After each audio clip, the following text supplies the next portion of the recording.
So I'm about 8 years old, and me and my dad are standing outside of a hospital. My mom had just been admitted the previous day. I didn't know what was going on. I didn't know whether she was sick or anything, but she had been missing home the last night for the first time ever. I'd never spent a night alone without my mom. So my dad just tells me, comes and out of the blue just drops bombs like, "Oh, we're going to have a baby." Like what? How are we going to have a baby? I've not seen my mom pregnant. For some reason, I guess I'm very ignorant or something like that. I had not noticed that my mom was pregnant. But I guess I understand it from this point of view because usually she's a woman who wears baggy clothes most of the time, whether she's pregnant or not. If it might not be easy to notice that she has a bump because her clothes are always wide and hanging and all that, so I don't notice.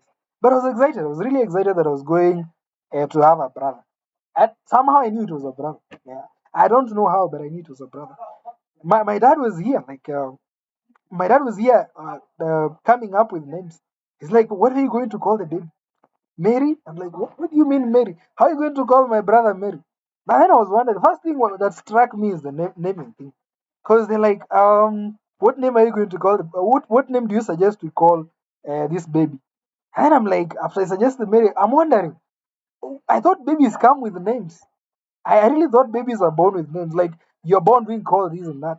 I was wondering, my name is not that special. You're the one who gave me the name. And you are standing outside the hospital like right now, coming up with names. Why didn't you come up with names before? But I'm saying it's a brother, so let's look for male names. Then my dad is thinking, he has not come up with a male name. He hasn't. And then I'm like, I got the perfect idea for a name. I got the perfect. If we can name this baby anything, I got the perfect name. Let's call him Ronaldinho Gaucho, the only one, the one and only Ronaldinho. I'm like, this is gonna be a great name for my brother. I'm gonna be saying I'm the brother to Ronaldinho. My dad just shakes his head. Is like, no, you can't name him that. It's not an English name. I'm like, what the hell? What do you mean it's not an English name? Who said it has to be English? And Ronaldinho's parents didn't look for an English name. They named that. And besides, I have a cousin, a bit about 1 or 2 years older than my brother, and his name is Rudvan. His Rudvan is named after the famous player Rudvan Nestroy. I'm like, there's already one person who is named in a very non-English name, and is as black as my brother, or yeah, as I expect my brother to be. But it's like, no, no, no, we can't name him that. I'm like, no, you're quite a party. That's the best name. And he's on to female names. I'm like, I'm not participating in that. Look for female names yourself. I don't want a sister. And I was very serious. I wanted a playmate, and I'm like, if a sister came into this world, um, I still don't have a playmate. I'm not going to play with her. I wasn't playing with girls at that age. Yeah, I was very strict. Boys alone in that atmosphere. So I actually thought parents had an option on who to choose to get. Because I had been told that you pray to God to get kids. So I was like, in your prayer, you must have specified whether you want a boy or a girl. How are you not sure whether it's a boy or a girl? Then in the middle of it, I like, okay, I came up with a name and I'm like, what about Samson? And he's like, great name. I like that. I'm like, no, what do you mean it's a great name? Why would you substitute Ronaldinho for Samson? I'm like, I've heard the story of Samson in the Bible. I know he was great. He killed like 5,000 people with a donkey's skull or something like that. He was the strongest man who has ever lived in the Bible. It is said. But then his ending was a sad one. I don't want my brother to end up the same. In my mind, the life of my brother was going to end up like the name that is given. So it's very sad. It's like, no, no, Samson. It's like, no, I have made up my mind. Samson is the best name. Like, okay, I give up.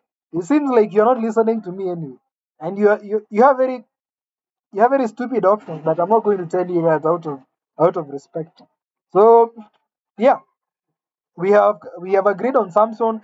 He goes back to finding female names. I don't help him with that. It's like that's your business. And then my mother can't come out on that day. Apparently, the baby had been born, but the baby has to spend at least 24 hours in hospital for checkup before the mother and the baby can be discharged. So we go home, come back the following morning. Yeah, the baby is ready to see us. We wait for my mom. She comes out. She comes out of the door holding the baby wrapped up in some linens. I think we call them show, a show. I don't know what it's called in English. That's what you used to call it. And then she came and displayed the baby to us. And I'm looking at the baby. I'm like, oh, he has his eyes closed. My mom tells me he'll open his eyes after a while. Then I look at his skin and I'm like, the baby looks white. I'm like, how do we have a white baby? That's exciting. I was excited. Like if you have a white baby, I'm excited. That's some variety. At least I can say my brother is white. And it's like, no. A baby is born with this skin. This will peel away and afterwards it's going to become dark. If you want to know how dark he'll become, look at his upper lip. And she showed me his upper lip, and true to her word, it was dark. It was darker than the rest of the body. So yeah, I looked at it. I was excited. I was still hoping my mother was wrong, that he was not going to shed the skin and was going to remain white at that time. But yeah, nature has its way, and he became darker later on. But we went home. For the first time, I had a brother. But I looked at him. I'm like, how am I going to play with him? Because that was my main concern growing up. I remember telling my parents a lot, why does everyone have a brother and I don't have one? You keep saying we need to pray to God for a brother. Why are you not praying for that brother? You're the one who is supposed to get pregnant through the prayers and bring a brother home, but you're not. So she would tell me, like, stay at home, be a responsible person who doesn't just go into every neighbor's houses and interferes in their business. That's how she phrased it. Like I was just going to everybody's house without caring and disrupting their personal business. But I'm like, what am I going to do here with you?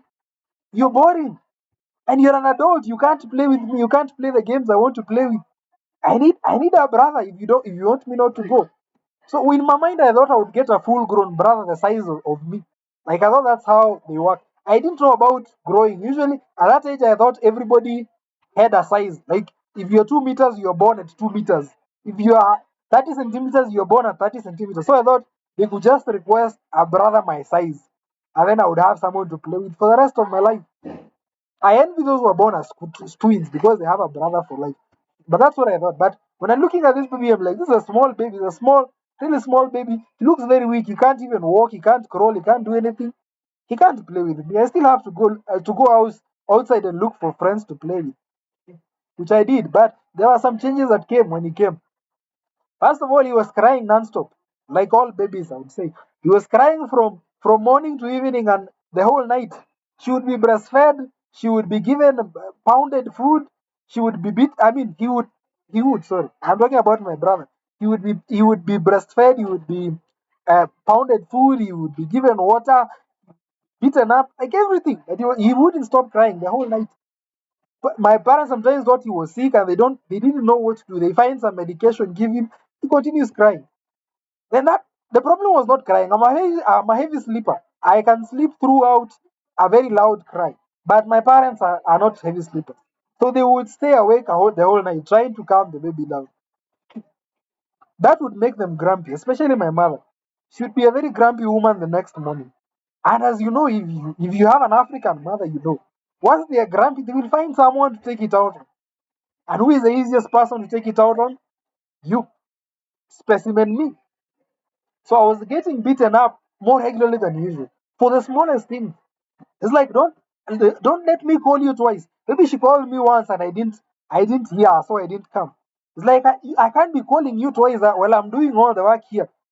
You are just going to look for people to play with the whole day. All you do is eat, play, sleep, eat, play, and do nothing else.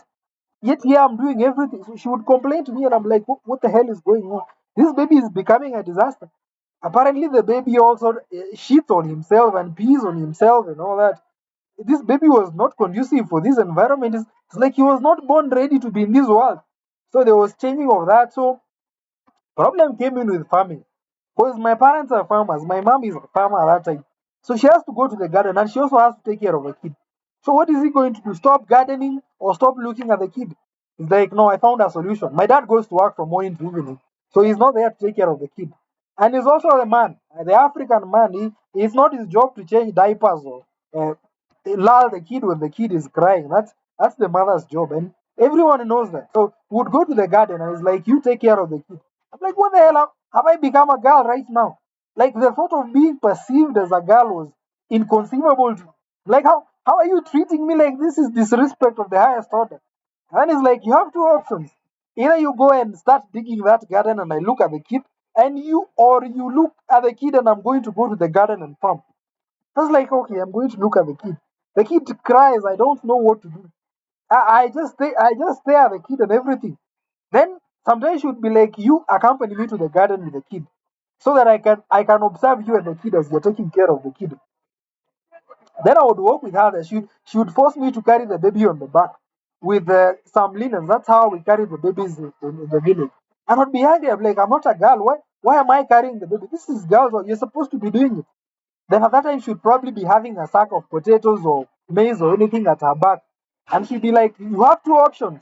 You either carry this 10-pound baby right now, or you carry this full sack of potatoes on your back. Choose one, because I can't carry both. And this food is for you. I'm working this out so you are well fed and so that you can go waste your energy playing with those kids that you play with all the time. I'm like, okay, and I'm gonna get beaten up. If this continues, so I'm like, I'll carry the kid. It doesn't matter. So I carried the kid over long distances. Sometimes we would go as far as 5 kilometers, and I'm like, do you have some mercy on me? Look at my small body. I'm not supposed to be carrying these heavy loads for that such long distances. But that was a topic for another day. She was not listening. So I would take care of the kid. She was forced me not to go play and look at the kid, feed the kid. So I was fed up with this kid. I was.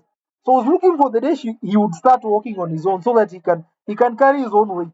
I had been carrying his weight for too long. I had been converted into a girl and I didn't like that. How are my friends going to look at me now once they see me carrying a baby? What are they going to think of me? I'm going to be excommunicated from this entire community. I'm going to be embarrassed by everyone. They're going to be laughing at me all the time. Like I am the macho. I was a macho man at that age. I don't know where I gathered such toxic masculinity from. Maybe it's my dad. But I had the macho look at a very young age. But my mother was breaking that image. So I was looking forward for the day the baby will start walking on its own. When the baby started crawling, I'm like, you need to walk. Stop crawling right now. So I would take a stool, turn it upside down. It has some guards at the end. Put the baby in, and the baby would stand or holding on there. I'm like, now you're standing. You don't have to crawl anymore. All you have to do is learn how to take 1, 2 steps, and you're done. But the baby was just standing. Once I take him out of the stool, he starts crawling again. I'm like, when on earth is this baby going to mature and leave me alone? Let me have my own peace. I can't. I wanted a brother to play with, not a child to take care of. I'm not a parent. So the baby took time. He was growing very slowly. And later on, he started walking, and I was very happy. But even after that, I was being told to walk him, to carry him, like to direct him with his hands. And I'm like, he can walk on his own. He knows the direction. He can walk slow. I can walk there. He can get there. He knows. He's a smart baby. He's talking now. Who taught him how to talk? Who taught him how to? No one taught him all these things. He knows them. He can definitely handle himself. He grew older, but I was disappointed that I didn't have a brother to play with.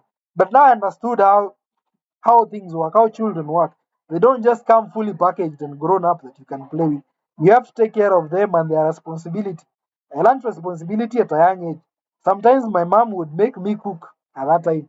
And she didn't force me and she didn't even teach me how to cook. She was very annoying. I would ask her, how do I cook? She's like, I don't know. Just cook anything, whatever you think. How much salt should I put? I don't know. What if I put too much? I don't care. Yeah, it was like that. And so I learned how to cook by just observing her and trying to mimic what she was doing because she wouldn't teach me. So later on, the baby grows up, and I realized this baby is the last born now. Like I was the firstborn, he's the last born. This baby is now being treated like a last born. Now he has grown up, he can walk on his own, he can talk and do all that. I'm getting beaten up on the daily, but this baby keeps doing the same things that I used to do, and he's not getting beaten up. I think I began to get bitter. And I'm like, what the hell is going on? Why are you favoring this baby? Sometimes I would beat the baby up just so that he can learn some common sense. Because I thought, why would they put common sense into me and they're not putting common sense into this baby? Yeah, so the baby really had my nerves going at all angles. Now he's grown up. He's grown up right now. I really can't imagine his uni right now with a full grown beard. Like, life. What is life? Life, life is just shocking. When I looked at the baby, I thought the baby would never grow up, especially when he's crawling and I expected him to walk, and he would just continue crawling like he doesn't have a care in this world. I thought he was gonna be like that forever, and I thought he was going to make my life miserable for the rest of my life. But right now, he's living his own life, probably looking for a wife or something like that. Maybe he'll be married in a few years. Who knows? Just can't believe he's got a beard now. I just can't. It's totally unbelievable.